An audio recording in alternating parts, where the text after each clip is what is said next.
Sports Opinion, the weekly sports talk show on Channel 18. That is public access TV. We've got a special guest here today, Pat White. You all know Pat. Pat is the former longtime Johnson County attorney. Is that the right way to put it? County attorney. Yep. And we're really glad to have Pat here, taking Bob Boyd's place. Bob is on assignment. Glad I could fill in. Yeah. Bud Supple's back. Earl Murphy's here causing trouble. Starting trouble bad, even before we get rolling. Murph. So, let's see. I'm going to start first and just mention Eddie Vincent. Mm-hmm. The passing of Eddie Vincent, the last of the Steubenville trio. And the Steubenville trio was made up of Cal Jones, the Outland Trophy winner, and Frank Gilliam, and then Eddie Vincent. The three of them. Eddie was one of the best halfbacks we've ever had at Iowa. He was all Big Ten his senior year. This is 1953, 54, and 55. These three guys played. And boy, he played. I mean, he could play both ways, but he didn't. Had to play both ways, didn't he? Yes, he did. Yeah, I think in those. Oh yeah, absolutely. Yeah, he played both ways. And did you get to know Eddie Vincent? No, I didn't. You didn't? No. I knew Frank Gilliam, his buddy, but they're all dead now. And the best of the lot was all Calvin Jones. Mm-hmm. Yeah. Did you ever know him? No, I didn't. I'd see him every once in a while at Lubin's. He had some kind of a situation that he worked there, but he didn't work there. And he'd fill up I worked with some guys like that when I was in school. He'd grab a soda glass and he'd fill it full of ice cream and milk. And he'd just drink it down, and I saw. Wow. It. Yeah. Big man. What? Big man. Oh no! Yes, he was. Yeah. Mm-hmm. But that story I was trying to tell you. Oh, about Frank Gilliam. Yeah. But my son interrupted me and said, "Tell it on the show." And Joe wouldn't interrupt you, would he? Anyhow, I was at a football game with Frank out at City High, and his boy was playing on the ninth and 10th grade team, I suppose. And he scored a touchdown. He scored the touchdown. He took off his helmet. And I said, "Frank, are you watching the game?" He said, "I sure am." I said, "You see the helmet?" He said, "I sure did." He said, "That'd be the first time he's done that, and that'd be the last time he's done that." and I just roared, and Frank did too. It was really, it was comical to the two of us. But well, didn't Frank Gilliam have a long NFL coaching career? Mm-hmm. Well, sure. He did, yeah. Mm-hmm. Yeah. At the Vikings, and he was with them when I think he still was with them when he died. Mm-hmm. I don't remember that. And Eddie Vincent. He coached here too for a while. Oh, sure. Yeah. Oh, yeah. Oh, yes, he coached here. Sure. Which is why he was here when his son was going to school, I would that's suppose. Right. Mm-hmm. And Forrest Evashevsky squirreled these guys away from Woody Hayes and Ohio State, which was a big deal. And if I'm not mistaken, didn't he take them somewhere and hide them from Woody? Or was that Alex Karras? I think it was, no, I think it was... he did something to keep them under wraps. Oh, who was it? Oh, the quarterback, Wilburn Hollis. Oh, yeah. That was one he hit up in Okoboji. He was from Steubenville? No. Wilburn was from Omaha. Yep. We've met Wilburn. He's come to the Garden Club before. He lives in Cedar Rapids. Yep. Yeah. And a real gentleman. He lives in Marion. Well, Eddie Vincent, 88, has passed away, and that's the end of an era. I knew for the Hawkeye Wilburn because he called me. He called me last week. Is he coming to a Garden Club? Yeah, he can if he told me he'd be there if he can. So. Okay. You also have a great story about Will Hollis after a game coming in to see you and being upset. Oh boy. Oh yeah. And crying. Yeah. Happy as a lark. The first time he came in, the second time he was crying his eyes out. So. Yeah. Oh. Well. It was an interesting recruiting area.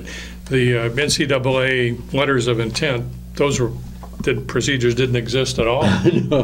People just showed up and played. Yeah. That was part of wherever Eddie hit him away. Ozzie Simmons, just showed up, and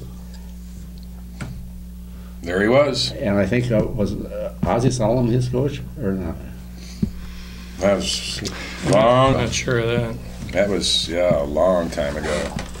This is, speaking of old-time football, and I don't know if it's on your list, this Iowa State game this weekend, we're going to be wearing throwback uniforms in recognition of the 1920, 21, 22 Iowa team under Howard Jones, which won 20 straight games. And Think of that. 2 Big Ten championships. 20 straight games in an era that they only played 7 a season. Yeah. Pretty amazing period. It really was. And 3 of the guys on that team, there were 3 guys. Waddy Davis, he was a tremendous drop kicker. Glenn Devine, Aubrey Devine's brother, he played. He was a blocker for Aubrey Devine, and I can't think of the third one. Okay. Gordon Locke. No, he started the 22 team, but 21 is still Aubrey Devine. And Some say Aubrey Devine was the greatest Hawkeye football player ever. ask him. Ask him? He'll tell you. Well, he'd have a hard time answering me now. He thought he was. Did he? You know what? That's a funny thing. You bring that up. I was thinking, every 10 years, football has advanced or changed. And in the 20, Aubrey Devine was something. But in 22, Joe Laws and Ozzie Simmons and Niall Kinney in the 30s and in the 40s, they had their stars too. In the 50s, and it keeps changing. Well, think of Bob Cummings, Sr., who was an All-American guard at Iowa at 5'8", 170 pounds. Yeah, I don't know if all American, but Was he 10? yes. Okay, all Big Ten. Yeah. Yeah. Think of that. Mm-hmm. You talk about changes. And that was because he was small and fast, and Evashevsky put in the wing T when he was here. Mm-hmm. And that was a big difference maker.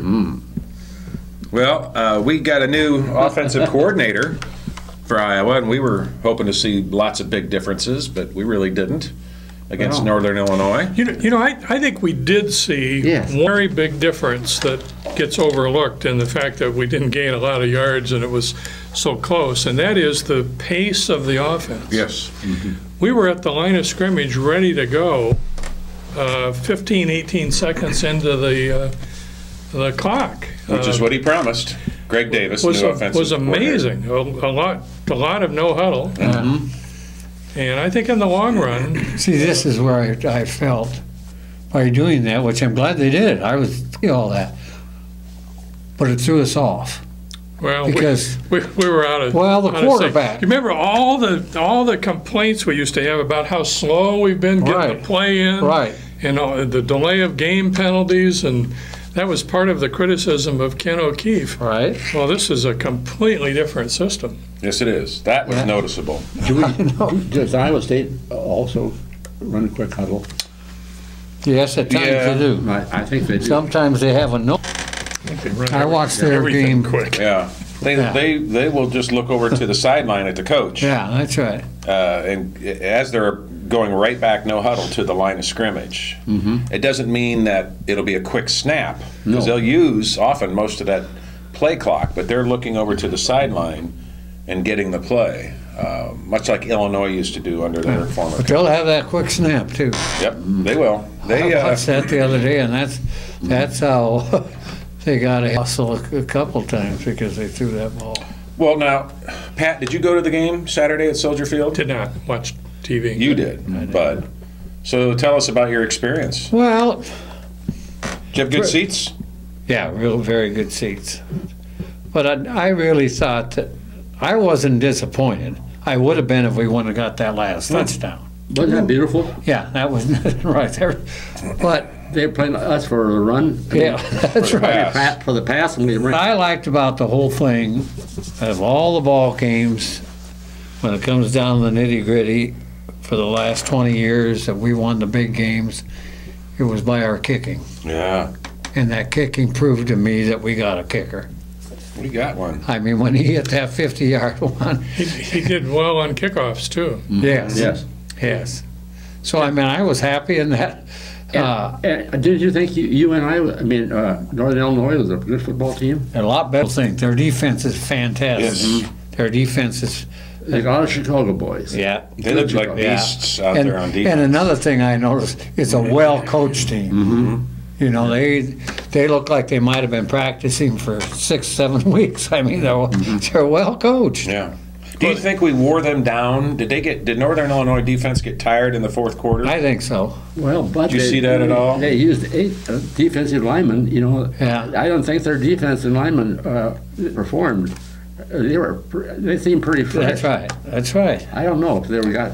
Well, they sure had penetration. I mean, I think we tended to underestimate the significance of their 9-game winning streak. They came into the game with the longest winning streak in the country. Same coaching staff, many of the same players. That was no fluke. No. And that new quarterback was pretty impressive, too. Yeah, he was. We, on his 70-some yard touchdown run, we didn't have anybody who could catch him. No. And we may have that problem. I hope we get it solved. I couldn't tell on TV. We must have been in either a nickel or a dime package because the guy chasing him was Kevin Buford, who's one of the true freshmen who played, who was in at cornerback, or the nickel. I couldn't tell which after Lowry got hurt. I couldn't tell. No, All I know it was a blown that comes assignment. so fast. Yeah. You know, you were talking about Mike Meyer. I don't remember. I'm sure I saw him kick in high school for Wahlert.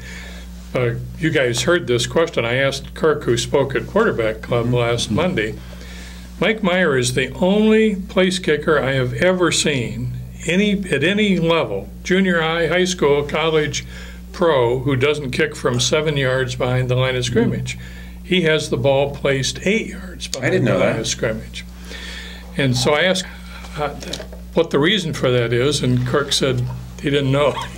He said he doesn't understand kickers. As long as they keep their head down and get it through the uprights, he doesn't question them. And I was expecting some answer that either his trajectory was low and they moved him back to minimize the blocks, or another yard makes the end rushers have to go farther. And Kirk said, I don't know. How did you realize it? Just from watching it. Just from watching. Yeah. Okay. First time I saw him, I stood farther back than any kicker I've ever seen. And as a result, in the practices, Marshall Kane is doing the same thing because they kick back to back, and Winky is the holder, and you don't want to have him moving up a yard and back a yard for every other kick. So did you notice on either I don't know if it was the first or second field goal he made, we had a high snap from center, and Winky made a great grab. Yeah, he went did. Up, he did. Brought boom, field goal. See what people don't realize when you watch it on TV, the way that wind was blowing too. Yeah, they talked about it. Yes. Did it rain?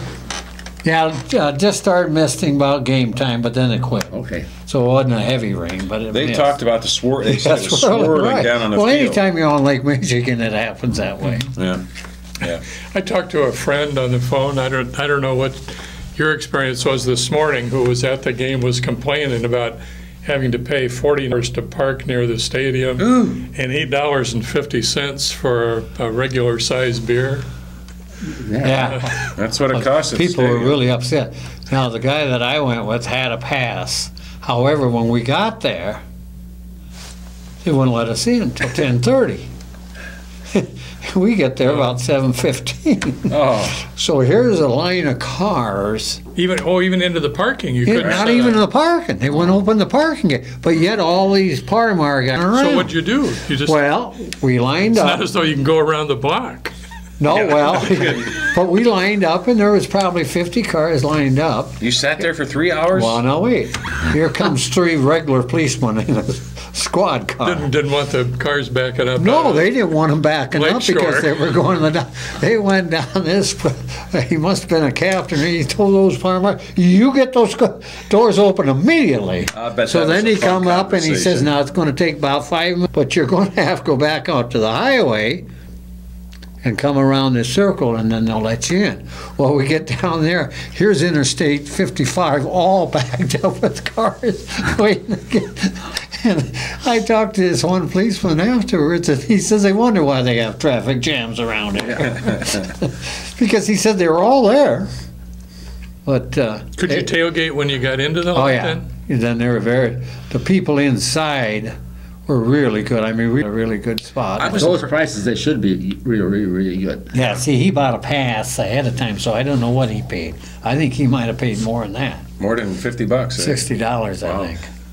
I thought that was. They make more off. They make more off the parking there. I mean, you can't believe the Iowa people were there. Now, I've been at both games. There was more people at this game than there was Well, at at least first on one. television, the whole stadium was. Yeah, I was really surprised. There were lots of red, but most of it was gold. How many? About 30,000 were there? Oh, way I think more there than was that. more. I think someone told me there was 38,000 Iowa fans. I believe And it. I think the total that they gave in the Chicago Tribune was 55. I was going to say about 60,000. Yeah, 61 at home. If that was accurate, there were pretty close to 40,000 Yes, people you're right. wearing gold. Yeah. That's impressive. And on Facebook and all the other social media before the weekend, or even on Friday, there were so many people from Iowa headed to Chicago. It was like half the state just emptied out Yeah. and went on a little vacation. And did you go to the Cubs game Friday? No. No, you went to no, the I had to Regina stay home Solon for game. the Solon game. Yep. A lot of I saw Fran McCaffrey throw out the first pitch. Yeah. And then unfortunately heard Bobby Hansen sing. He was Can't bad. sing. Oh, He was bad. He's that never was been in a terrible. church choir. I was just going to say, I don't think Bobby Hansen's been going to church, because if he had, he would a whole lot better than he did. Yeah.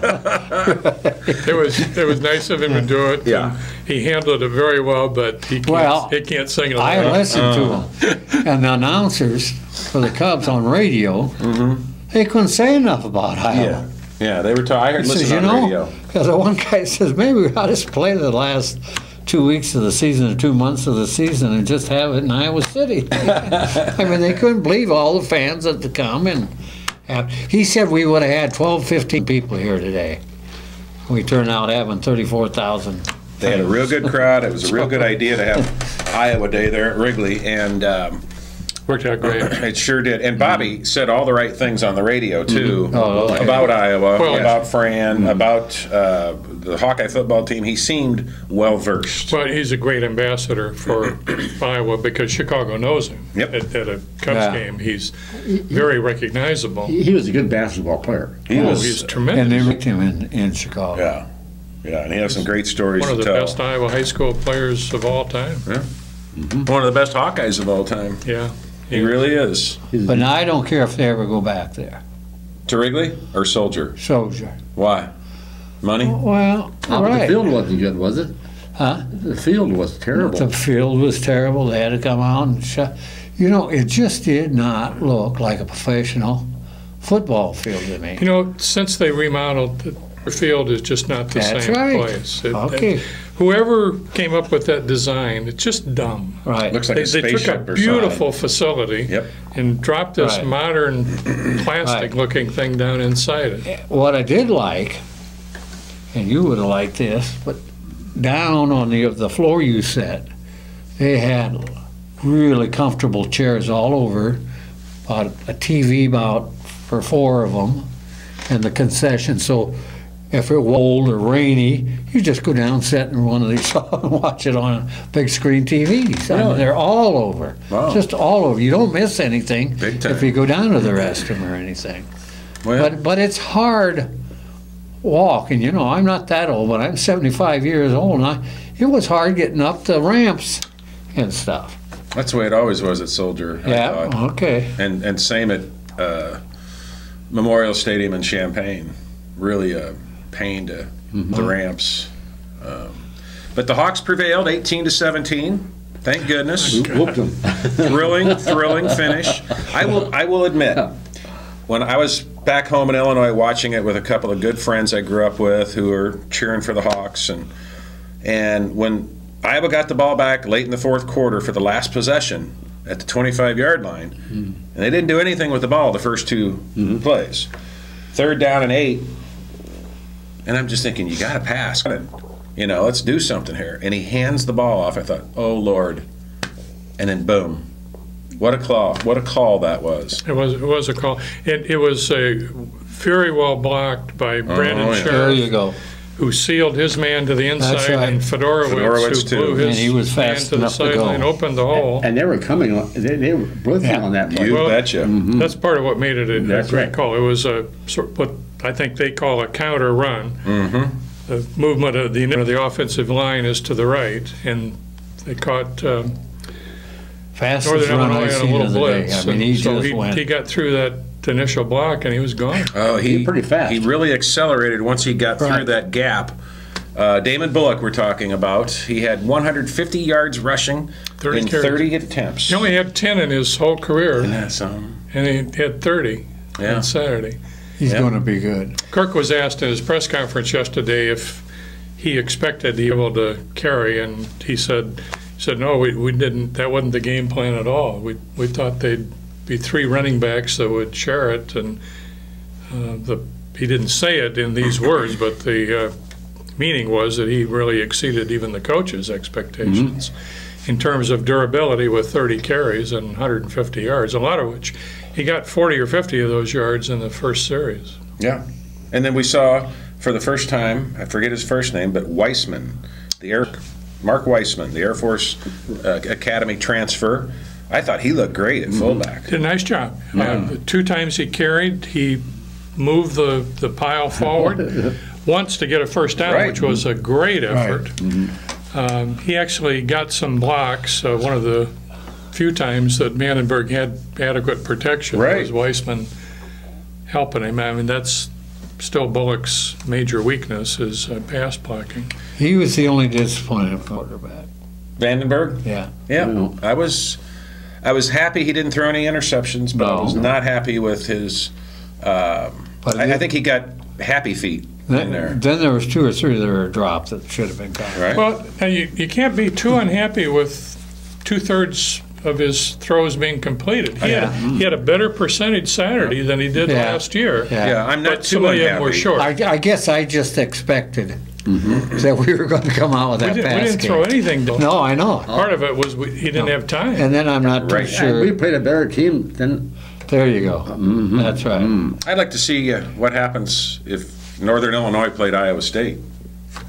You know, see how they stack up. But we're going to find out about Iowa State soon enough. If Steele Jantz is any better than he was against us last year, we'll be in trouble. Yeah. Right. But He had after a that, career he day. went downhill. Well, he got hurt. Then he played a good game Saturday. So let's hope he starts going downhill. Well, let's talk about Iowa State.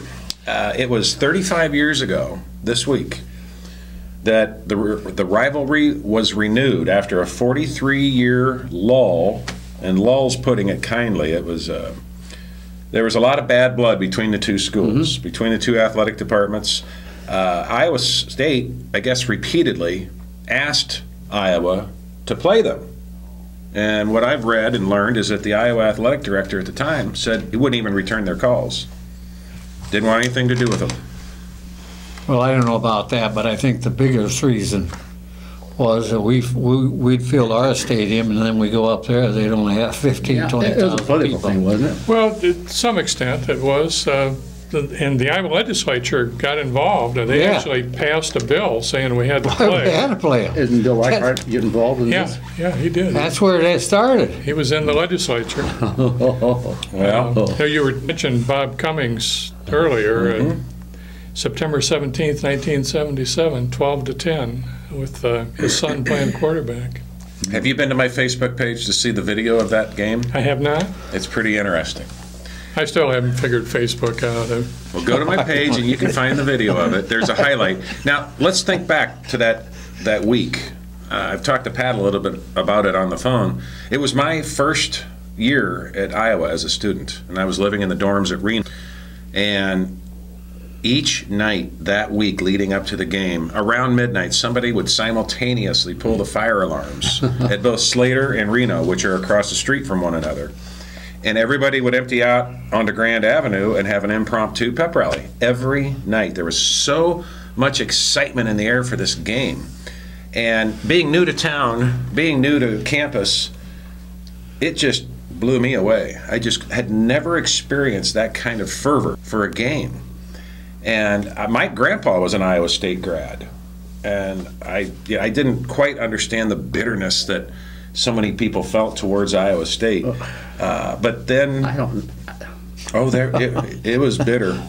Yeah, I had just opened my flower shop right next to field house, and what was the other wire next? And the police Maxwell's. called. Yeah, police called and told me I better come down. Someone would have to sit in there because we had these big windows, and there was just jam On Friday night. on Friday night jammed against the window to get in the field. And that's before the Ped Mall.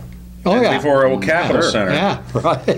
No, the Ped Mall was in by then. Yeah, wasn't it just got in. I don't think all the bench. No. Yeah, they were working on I'm telling you. I know when the Ped Mall started going in the summer of '78 because I was living Oh, downtown. no. I guarantee you. I got woken up every morning by the jitters. The summer of '78 when they started tearing out the street and putting down the bricks. Guarantee I you. could be wrong. That I remember. But anyway, they never did break any of my windows, but they broke several other windows along the way. And I don't think, like by throwing rocks or anything else, they just get along those windows. Yeah. And they're old windows, so they'd fall out. Well, what I remember is after the game, I went downtown, and everyone did too. Well, let's back up a minute.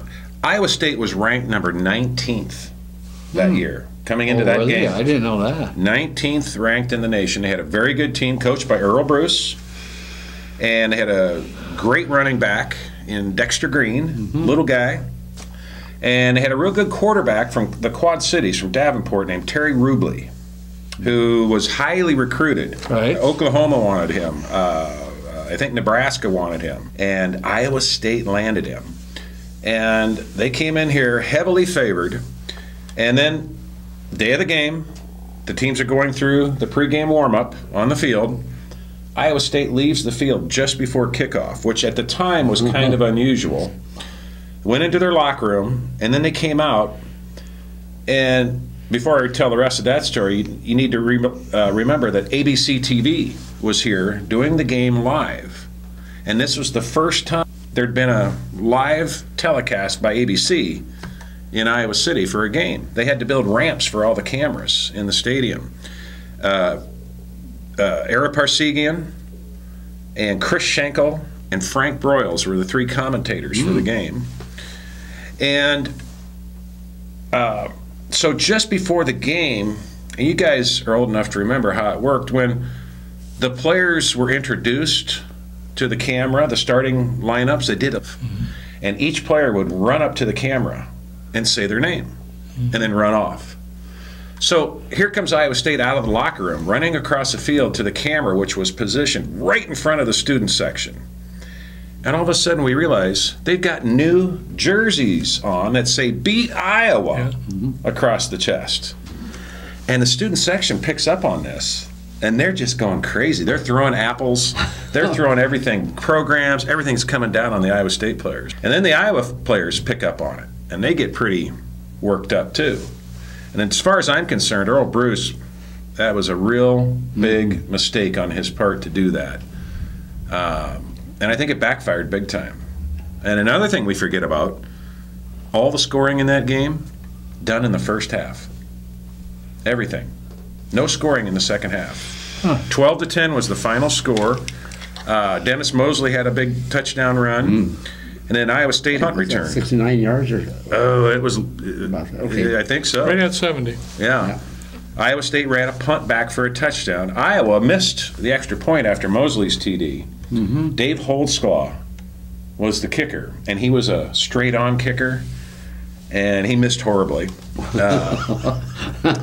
And I mean, he just missed it. His wife now. This is the 35th game. 35th anniversary of that renewal game. How many? Well, altogether, I think we're up by about 20. Yeah. We're up pretty good. I think this may be the 60 or 65th altogether. And I think in that 35-year period, it's 22-13, something like that. We had a stretch where we won a lot. Hayden really beat up on him. Oh, yeah, terrible. We That's won changed. We won the first game. It's a real rivalry now. Yeah. And then Donnie Duncan came on board, and I think he won 3 out of 4. He beat up on Hayden a little bit in the early days, and then Hayden just went to town. Well, until McCarney come along.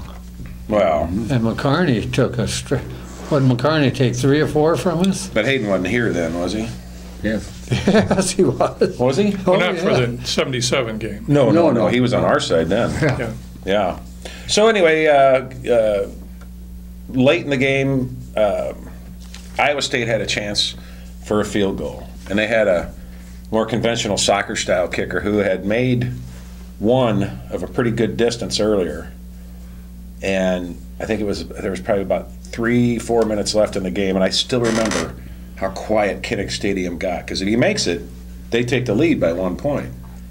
And he missed it wide right, and that place went nuts when the game was over. And then downtown, and we've talked about this before, Bud, but you being a former police officer here in Iowa City, at the game when the bars closed on Clinton Street, everybody emptied out of the airliner and Joe's Place and all the other bars, and they came up to Clinton, and they started a bonfire in the middle of the street. Not a big deal. It wasn't, and so the police come, and instead of arresting people, they open up the trunks. I witnessed the whole thing. I watched it right in front of me. They open the trunks of their cars, and they take out these sawhorse barricades, and they close off at Washington and Iowa Avenue, and they just stand there and watch it. And everybody had a good time. They burned everything they could get their hands on, and then we went home. No public intox charges, no anything. We were forbidden to arrest anyone. Things have changed so big. I've told this story to Dirk. One of the reasons I remember the date so well is that was the due date for our youngest daughter. She was scheduled that day, and Lowell Lumen was our OB/GYN guy, and both he and I had told Betty, said, whatever you do, you can't have the baby that day.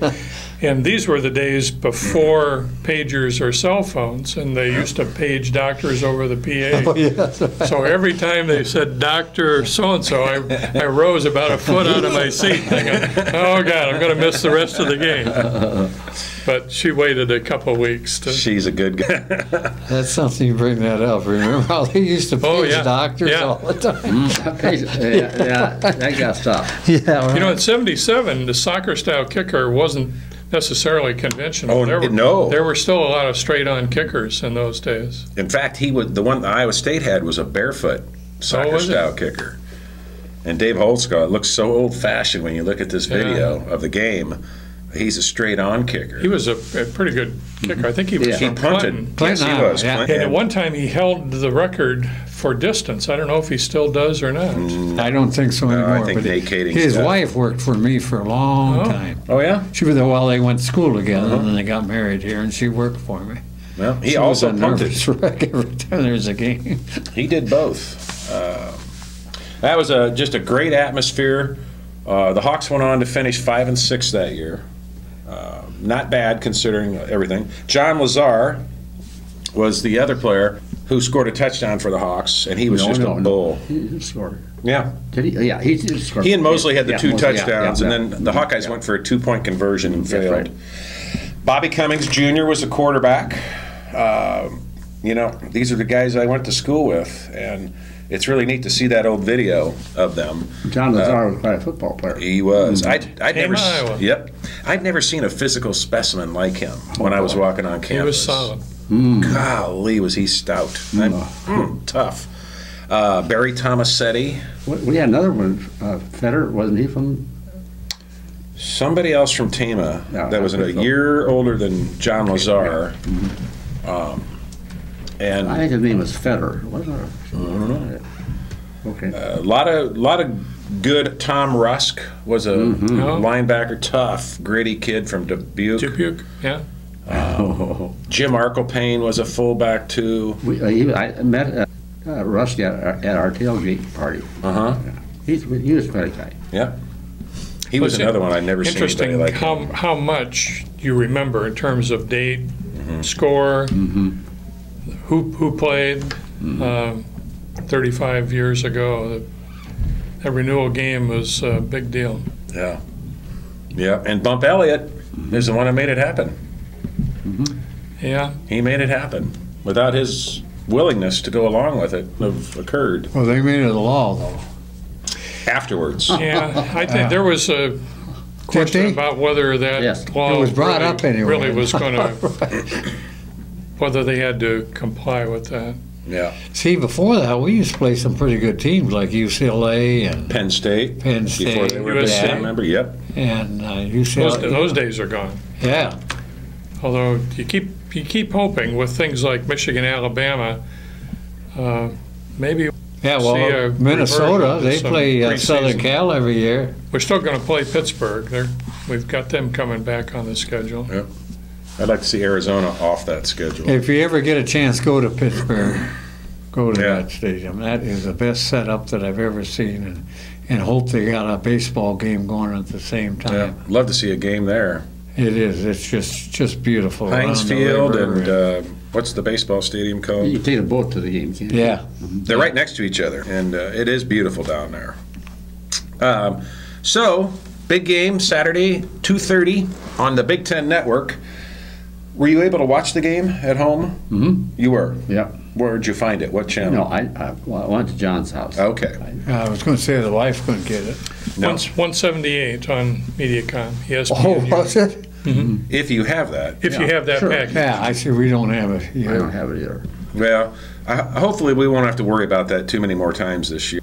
But Iowa State's going to be on the Big Ten Network, and they also just reached an agreement with the Dish Network to carry the Big Ten Network again. If you had Dish, you knew that they were negotiating, and like usual, they waited to the last minute and then came to an agreement, so everybody's happy. So, Well, that Big Ten Network is really watched. oh yeah. It's So, been a huge. yep. What is it, 5 years now, I think Kirk said? It's the fifth year. Yeah. Fifth year. And it took us all a year to be able to get it on cable. We missed that whole first year. You went to some of those meetings with me. Remember that 92 or 9.2 in Cedar Rapids? They wanted to take him over. Remember they had a hard time signing a contract? Yeah. They come up with a program. I mean, there's still some downsides to the Big Ten Network. The games are all over. Basketball especially is Yep. all over the calendar, both in days of the week and times. But the Wrestling, too. end result in terms when the Big Ten Network hands That's each right. school that check. That's right. That's what I was getting at, that it's really helped all the schools. Yeah, it is. You know, there are some of those schools even, which I don't think it happens now, but like Northwestern Or Indiana. or Indiana, now they all get the same. More women on Yeah. I don't Network. want so much of that.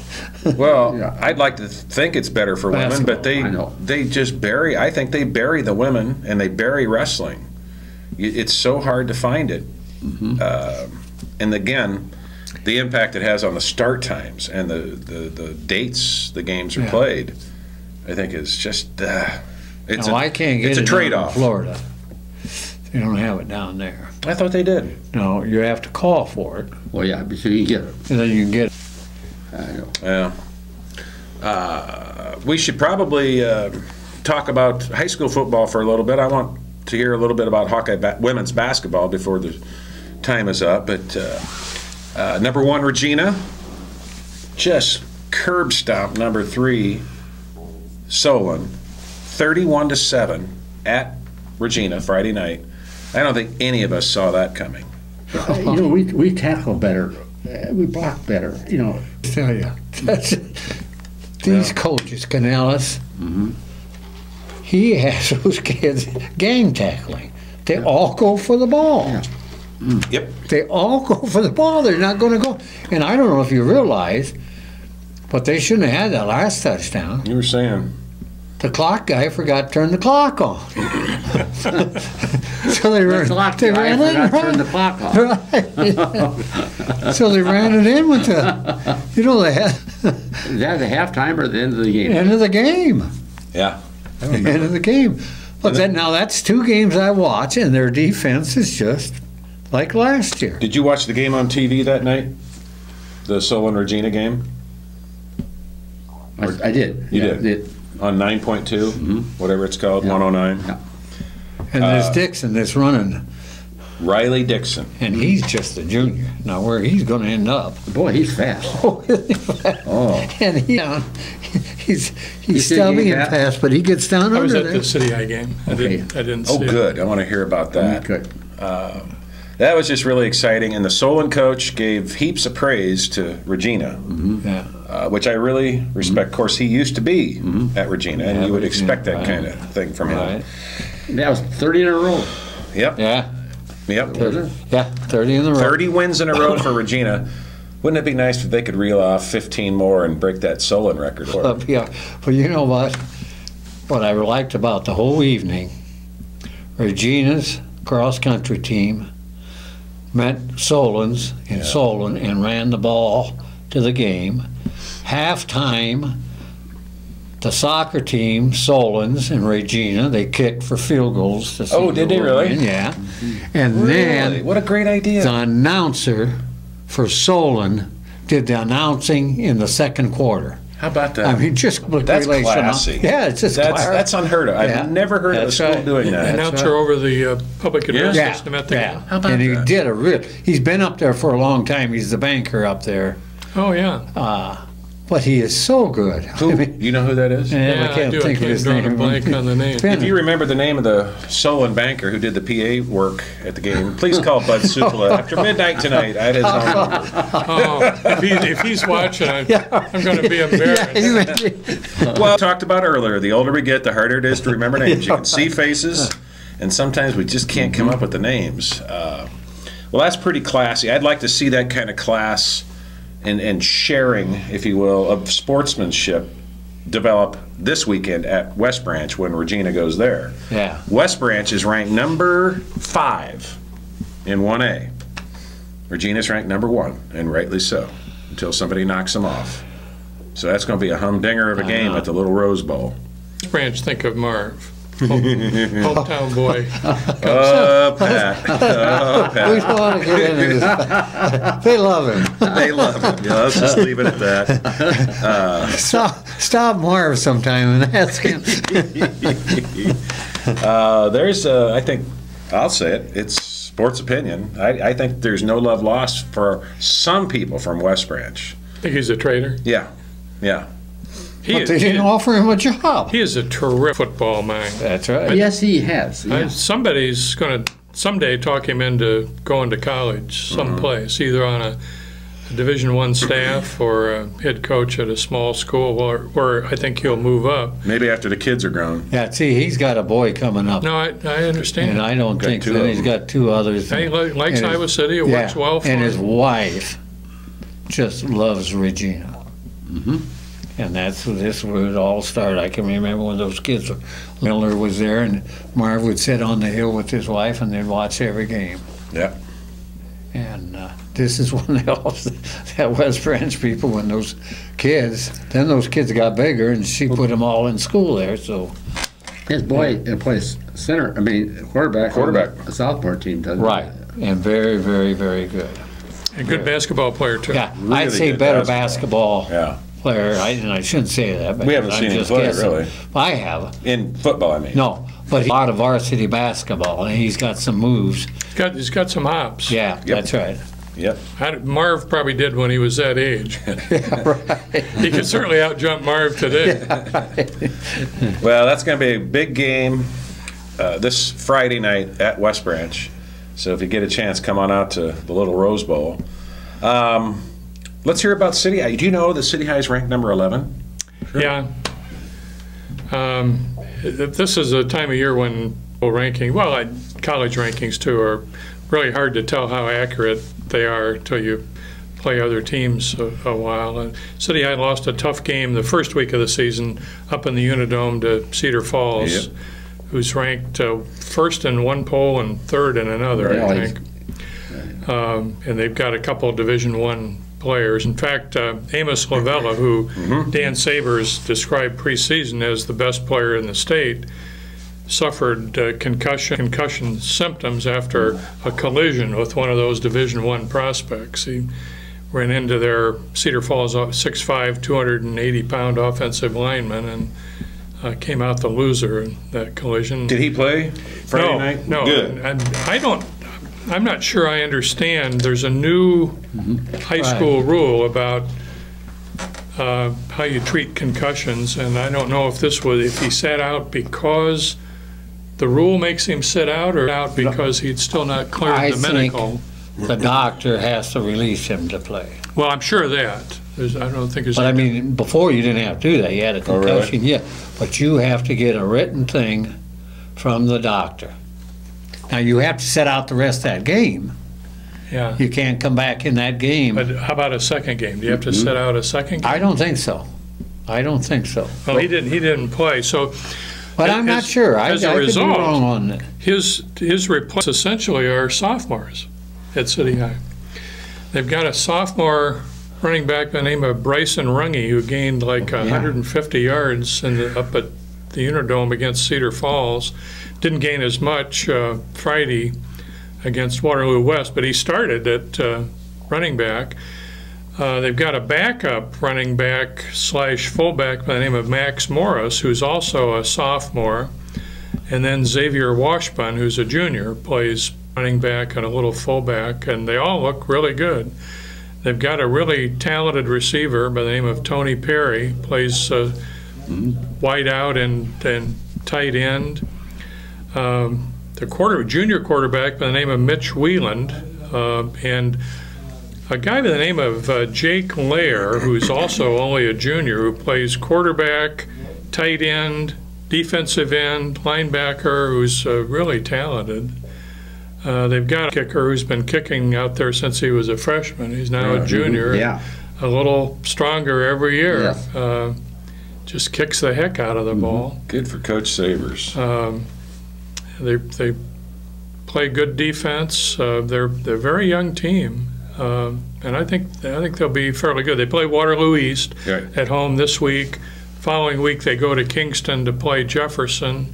They play West at West this year, coming up I think first week of October or the last week of September. That ought to be a heck of a game. And of course West looks to be terrific. To me, West is #1. Well, West is ranked number 3 right now in large school. I think they're #1. I have since the beginning of the season. They had Cedar Rapids, Washington in town Friday night, and basically little payback for last year. West won 62-37. Last year, Wash beat them by a pretty similar score, 60-something to 30. And they rolled up 470 yards in offense against Wash. That's impressive for the home opener. They got a good quarterback, haven't they? Nate Boland, who's also a junior. Is that right? Yeah. He was a pretty good baseball player and is off to a great start. Of course, he's got some receivers that are just to die for if you're a quarterback. The Morgan kid. 6'6". And Andre Alexander. Those guys, they're big time. Morgan's verbal that he's going to play basketball at UNI. Alexander has been quoted as saying he wants to play Division I basketball.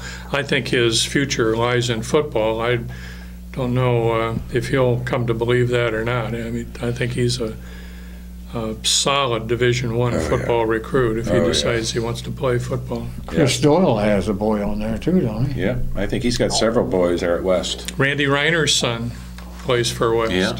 Ezra Reiners. Yep. Sure. What position is he? Well, I think he's a running back, defensive back. They're good. Loaded. Good team. Now West High is going to be at Kingston Stadium Thursday night, and they're going to play up there against Kennedy. Will that be on 9.2? Should be Thursday night game. They've been doing Thursday night games from Kingston. Yeah. It's haven't really either. hard to find information like that at this point Why in is the it? week.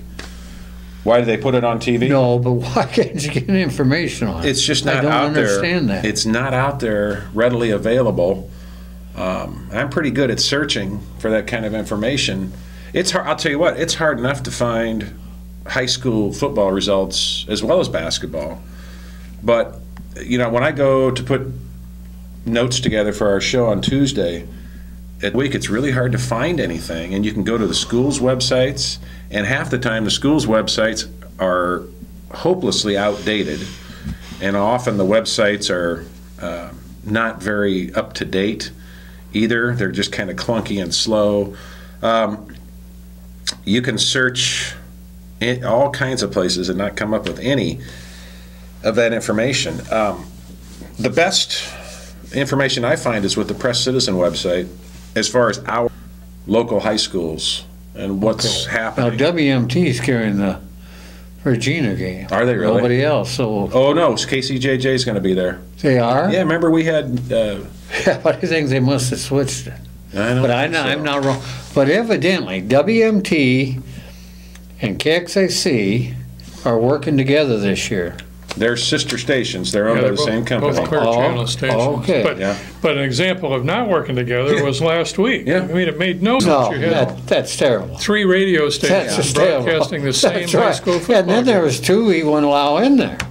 There was 2 other stations wanted to broadcast. I mean, it don't make sense. And they ought to talk to each other Right. as a service to the listeners. I know one thing, if I was a sponsor of one of them, I'd jerk it right away.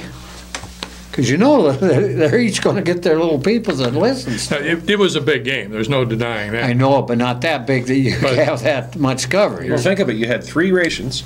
You had KCRG And a TV station. and MediaCom, Connections MediaCom, 22. yeah. What was it, a Yeah. Mediacom game I too? don't know if it was live though. No, it wasn't live. Yeah.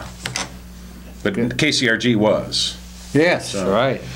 And did they do a good job, KCRG, of that Regina Solon game? Sure. Oh, good.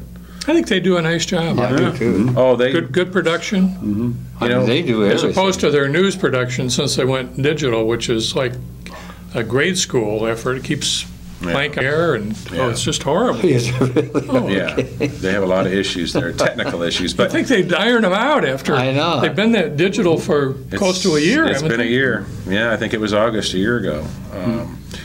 The digital channels, these high def digital channels like 109 on cable, which is called 9.2 by KCRG, they've done a really good job of utilizing that medium, that format, Yeah. with high schools. Nobody else has done it that way. Nobody else has done it, period. Not just sports. They were Right. doing musical stuff. Yep. It was smart of the Gazette, They've really which done owns it. KCRG, to do this. They pool their forces. So you've got Gazette writers, you've got KCRG reporters, sports people. They all get together. They do all the state tournaments. You know, it's really I a love service. that. I like that program on Monday night And they do. in the field house. Yeah.